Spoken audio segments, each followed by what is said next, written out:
So, Celeste is the hero of the month for December 2023. If you haven't summoned her yet, wait till day 7 and let her summon automatically. She needs 80 souls to summon, so it's better to summon her that way than doing it earlier if you don't have her yet because it takes 80 souls. Because if you already summon her, you'll only get 30 souls on day 7, so you'll be out 50 souls.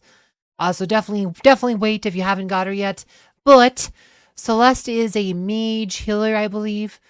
Um, where is she? Yeah, mage healer. She used to be a control mage, so, or I think might even been healer control. Like I said, but she used to be a control healer, or believe like I said. So can't remember exactly. It's been a long time since I changed her, but she used to be a control hero for a long time.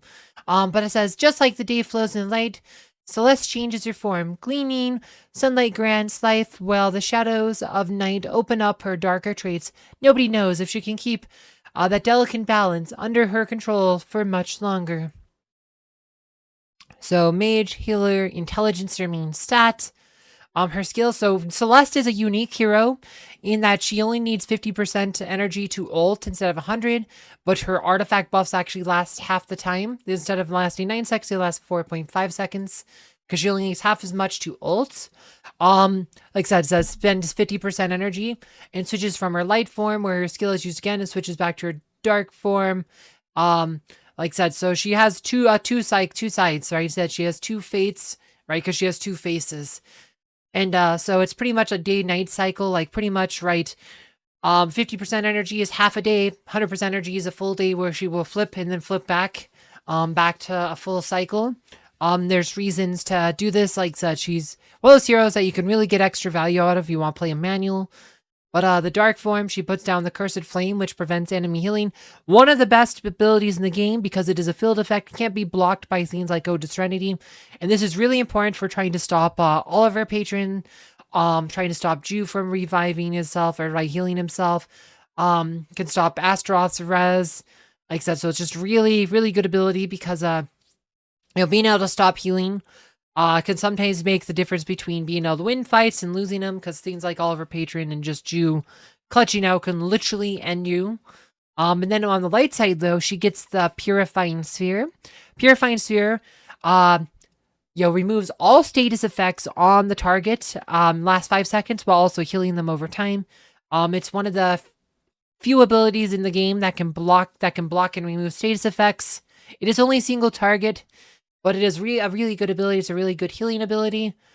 Like I said, so both those abilities are really strong. And if you're playing a manual, so like a lot of times, just getting your timing down to maximize the value of both those abilities. White Knight, it lets her use her Cursed Flame or Purifying Sphere occasionally over time, rather than just doing it when she ults. After so often, she will just drop a Cursed Flame or a Purifying Sphere, depending on what mode she's in. So this just helps give her more Cursed Flame, more Purifying Sphere value. So this is really good. Limbo. So this now means that her Cursed Flame is now that the healing she blocks the Cursed Flame now turns into damage. This makes Cursed Flame a very strong damage dealing ability. In addition to just being heal blocking. The Purifying Sphere, this is where the Purifying Sphere finally blocks and clears negative status effects. You have to get the Limbo ability, but generally most players will get all the way through here in the first week or two. So don't worry about that. Like I said, just get this maxed out to block all the status effects from enemy heroes. And then Zenith. Celeste's basic attacks now deal magic damage while she's in dark form and target her allies with healing when she's in life form. So now her basic attacks, with Zenith, her physical attack becomes a completely useless stat that does literally nothing for him. Like I said, she's one of just a handful of heroes. Physical attack stat does nothing for her. So now when she attacks, it'll literally do magic damage. So now she's attacking with her magic attack stat with her basic attack. If she's in the light mode, she actually will hit them with a heal instead. She'll pretty much be attacking with heals. So just a really good ability, makes her a very strong healer, makes her a very strong damage dealer. Like I said, she's just one of the most versatile heroes in the game. And honestly, I say she's still the second best hero in the game after Sebastian, just because Cursed Flame is so important to stopping certain team strategies, and okay, and obviously, like Sebastian, she's one of the very few heroes in the game who can block and remove status effects. Obviously, Ode Serenity is the best ability, but Purifying Sphere is probably a close second in like how good it is. I mean, it's obviously Ode Serenity is like way better, but Purifying Sphere is one of the few options you have on that. If you're playing manual, you can use this to your advantage if you know how to time your stuff. There's certain heroes who will have like single target status effects, like say Chop or something. If you time your Purifying Sphere, you can use it to protect hero from Chop, or just instantly pull them out from being swallowed.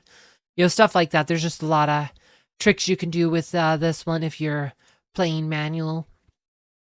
So her skin, she has full assortment. For most players, you probably want to start with her magic attack skins, and then do intelligence, and then probably magic penetration, since this will increase her damage. Magic defense is the lowest priority, so I wouldn't worry too much about that one. But you know, magic attack though, that's gonna help all your stuff the most, because that'll help your healing, that'll help your damage. Like I said, especially since she doesn't use physical attack, like I said, just her basic damage will go there. And intelligence, also magic attack. And then magic penetration, this will help her push more damage through. Like I said, so that's the order on the skins. Glyphs, similar theme. You want to do magic attack, then intelligence, then penetration, then magic defense. Health last. There is a case to be made you shouldn't do health glyphs on certain heroes, but Celeste, because she only needs half the energy to ult, and she is also one of the lowest health heroes in the whole game, even fully maxed out. You don't lose too much by doing the health glyph on her, because she is just such a fragile hero. You can do it, but if you want to try to have a lower health Celeste, you can skip that. I'd still say it's the lowest priority. So don't rush on that one. Like, do all the other glyphs first. But you know, it's like health. Raising her health one isn't as devastating because she needs less energy to ult, and she's a pretty fragile hero anyway. Artifacts. Celeste is unique because she's the only hero in the game who only needs 50% energy to ult. And accordingly, her artifact buff only lasts 4.5 seconds. However, because it only takes 50% energy to ult, you can literally ult twice in a row and just double pump her artifact buff. So like, you know, if at level 100 it's 32k, at level 130 it's like 49k. So pretty much if you double pumped her buff before using like magic based ults, you're pretty much adding 100k extra magic attack to all those ults. So this is a way to really maximize value with Celeste here, because you can use it just to greatly boost magic attack before like just going all out on your ults while playing in manual. Like I said, this just again just makes her a very powerful hero. Her book, magic penetration, magic attack. This book's definitely, I'd say, your lowest priority artifact here. I mean, I guess magic penetration, if you really need to depend on her damage. Intelligence adds a lot more magic attack though, and this will help her healing more than the book. But definitely do her artifact weapon first on her. This definitely priority for Celeste. And then Ascension. She's pretty basic, what you'd expect. She has magic attack, intelligence, magic penetration, health, armor, you know, all the basic kind of mage stuff. You know, pretty, like I said, pretty basic mage stuff. And she, of course, is on the mage role branch, which is one of the most overcrowded branches. So a lot of mage heroes you don't necessarily want a whole lot of health on. So I haven't really done a whole lot of progress on my mage branch. But you know, you can do this here if depending on how you build your heroes.